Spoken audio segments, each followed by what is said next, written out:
Beta HCG यानी कि human chorionic gonadotrophin hormone. Beta HCG का टेस्ट प्रेगनेंसी के दौरान बढ़ने वाले इस ह्यूमन कोरियोनिक गोनाडोट्रोफिन हार्मोन को मेजर करता है। HCG हार्मोन प्रेगनेंसी के दौरान प्लेसेंटा में से रिलीज होता है। प्लेसेंटा एक ऐसा सैक होता है जो फर्टिलाइज्ड एग को डेवलप करने के लिए मदद करता है। प्लेसेंटा की कुछ सेल्स में से ये HCG नाम का हार्मोन रिलीज होता है। HCG यानी कि human chorionic gonadotrophin hormone. Conception के लगभग 10 से 11 दिन के बाद HCG की लेवल ब्लड में रिकॉर्ड करने लायक हो सकती है। ये लेवल फिर कुछ हफ्तों तक डबल होती जाती है। हर 48 to 72 आवर्स में HCG की लेवल लगभग 8 to 12 वीक्स तक डबल होती जाती है। 8 to 12 वीक्स के बाद ये लेवल एक प्लेटू रीच करता है और फिर धीरे धीरे करके घटता है और एक स्टेबल लेवल पे आके पहुंच जाता है। तो ये बीटा HCG का टेस्ट एग्जैक्टली क्यों किया जाता है?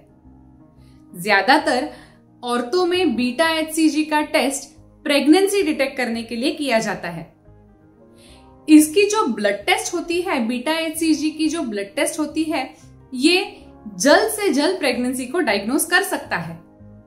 जैसे मैंने कहा, कई बार 10 से 11वें दिन के बाद ही बीटा HCG की लेवल ब्लड में रिकॉर्ड करने लायक हो जाती है।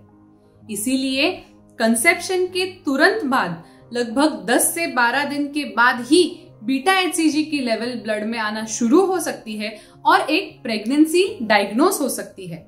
जैसे मैंने पहले कहा, प्रेगनेंसी के इनिशियल स्टेजेस में बीटा HCG की लेवल बढ़ती जाती है। अगर किसी में पोटेंशियल मिसकैरेज होने वाला हो या फिर किसी में थ्रेटेंड अबॉर्शन होने वाला हो, तो ये बीटा HCG की लेवल एग्जैक्टली उस हफ्ते से मैच हो रही है या नहीं, ये समझ के डिटेक्ट किया जा सकता है। कई बार कोई स्क्रीनिंग टेक्निक्स करने के लिए, कोई स्क्रीनिंग प्रोसीजर्स करने के लिए डॉक्टर्स एक बार औरत को बीटा HCG करवाने का सुझाव देते हैं।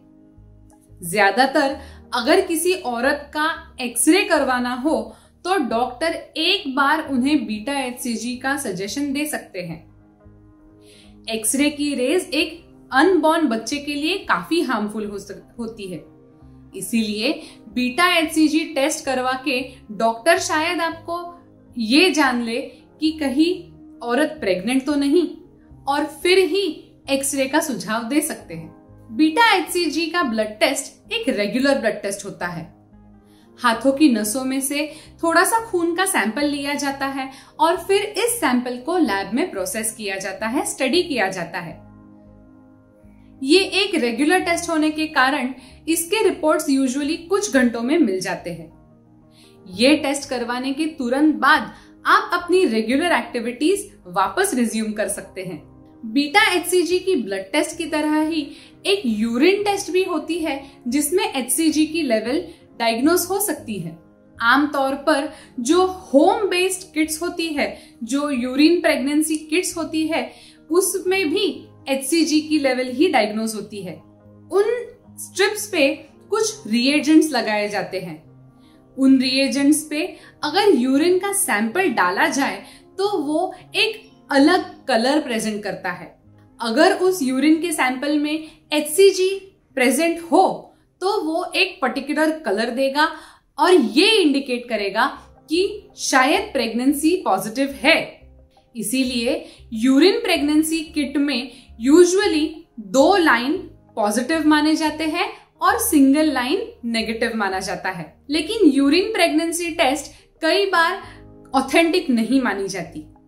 कुछ फैक्टर्स होते हैं जिसकी वजह से यूरिन प्रेगनेंसी टेस्ट नेगेटिव भी आ सकती है। मोस्ट कॉमनली अगर कोई औरत ढंग से सही मात्रा में पानी ना पी रही हो, अगर औरत डिहाइड्रेटेड हो, तो उन औरतों में urine pregnancy test negative, false negative आ सकती है। At the same time urine में HCG की मात्रा पूरे दिन में फ्लक्चुएट हो सकती है। इसीलिए कभी कभी अगर कोई सैंपल किसी ऐसे समय में ले लिया गया जब HCG की मात्रा कम हो, तब urine pregnancy test false negative आ सकती है। साथ ही साथ यूरिन प्रेगनेंसी टेस्ट एक क्वांटिटेटिव टेस्ट है, इसीलिए अगर किसी औरत में HCG की मात्रा अगर कम हो, कुछ कारणों की वजह से अगर उनमें HCG की लेवल कम हो, तो यूरिन प्रेगनेंसी टेस्ट में ये HCG डिटेक्ट नहीं हो सकता। लेकिन बीटा HCG एक क्वालिटेटिव टेस्ट है, इसीलिए अगर कम मात्रा में भी बीटा HCG खून में प्रेजेंट हो तो वो डिटेक्ट हो सकता है और उसकी लेवल भी अंदाजन समझ सकते हैं। लेकिन अगर आपको ये टेस्ट करवाने के लिए सजेस्ट किया गया है तो इस टेस्ट को एक अच्छे और ऑथेंटिक लैब में से करवाएं। एक्यूरेट रिपोर्ट्स पाने के लिए एक अच्छी ऑथेंटिक लैब का होना बहुत जरूरी है। साथ ही साथ अगर आपने अब तक हमारे इस चैनल को सब्सक्राइब नहीं किया हो तो तुरंत लाल कलर का बटन दबाएं और हमारे इस चैनल को सब्सक्राइब करें। Thank you.